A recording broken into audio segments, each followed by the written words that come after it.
The kings of the divided kingdom. Dear friends, in the previous story, we saw the death of Rehoboam, king of Judah, and the start of the reign of his son Abijam, while Jeroboam was king of Israel on the other side, right? In the further stories, we will see how the rulers of both kingdoms reigned. Though Abijah, son of Rehoboam, started well, walking faithfully, that did not last for long.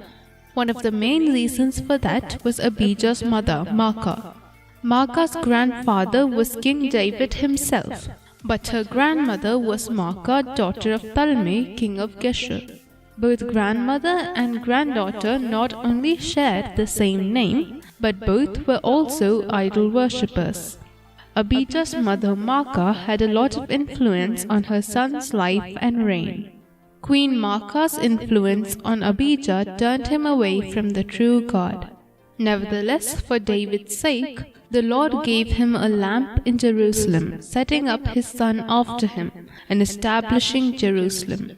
However, Abijah died after just 3 years, and Asa his son became king of Judah. Asa did what was right in the eyes of the Lord, as David his father had done. He put away the male cult prostitutes out of the land, and removed all the idols that his father had made. He also removed Maacah his grandmother from being queen mother, and Asa cut down the image she made for Asherah and burned it. During the 2nd year of Asa's reign, Jeroboam king of Israel died. Then Jeroboam's son Nadab became king of Israel. He walked in the ways of his father and did what displeased God. So Baasha of the house of Issachar conspired against him and struck him down at Gibbethon and became king in his place. As soon as he became king, he killed all the house of Jeroboam because of the sin he committed and caused Israel to commit, and because he provoked God to anger. Though Baasha reigned over Israel 24 years, he too walked in the ways of Jeroboam and made Israel sin. So God spoke against Baasha through the prophet Jehu son of Hanani. He said he would make the house of Baasha like the house of Jeroboam. Then, after the death of Baasha, his son Elah became king. He too angered God with his idols. He reigned over Israel 2 years. But his servant Zimri, commander of half his chariots, conspired against him and struck him, and killed him and reigned in his place. As soon as he began to reign, he struck down all the house of Baasha. Throughout this time, Asa was reigning over Judah. When the people heard that Zimri killed Elah and became king, all Israel made Omri, commander of the army, king over Israel that day in the camp. He besieged Tirzah, where the king's citadel was. When Zimri saw that the city was taken, he went into the citadel of the king's house and burned the king's house over him, and died. Thus Zimri's reign of 7 days came to an end. Omri, who became king, did what was evil in the sight of the Lord, and did more evil than all who were before him. Few years later, Omri too died, and his son Ahab became king.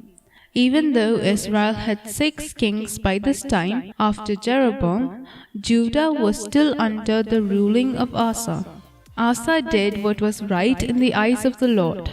When the people of Israel saw that the Lord his God was with him, they had deserted to him from Israel. And because they had sworn with all their heart and sought him with their whole desire, he was found by them, and the Lord gave them rest all around. There was no more war until the 35th year of the reign of Asa. In the 36th year of the reign of Asa, the king of Israel came up against Judah. Then Asa took silver and gold from the treasures of the house of the Lord and the king's house, and sent them to Ben-Hadad king of Syria, who lived in Damascus, and asked him to break his treaty with the king of Israel, so that he will withdraw from him. Accordingly, Ben-Hadad broke his treaty with the king of Israel, and sent the commanders of his army against Israel, and conquered some of their cities. Seeing that, the king of Israel left Asa. But the Lord declared to Hanani the seer that because he relied on the king of Syria instead of relying on God and had done foolishly in this, from that time onwards Asa will have war. Instead of realizing his mistake, Asa was angry with the seer and put him in prison. And Asa inflicted cruelties upon some of the people at the same time.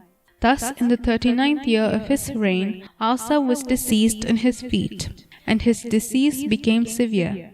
Yet, even in his disease, he did not seek the Lord, but sought help from physicians. And Asa slept with his fathers and died in the 41st year of his reign. They buried him in the tomb that he had cut for himself in the city of David. Asa died during the reign of King Ahab son of Omri. We will see who became king of Judah after Asa's death and what happened in both these kingdoms in the next story. God bless you.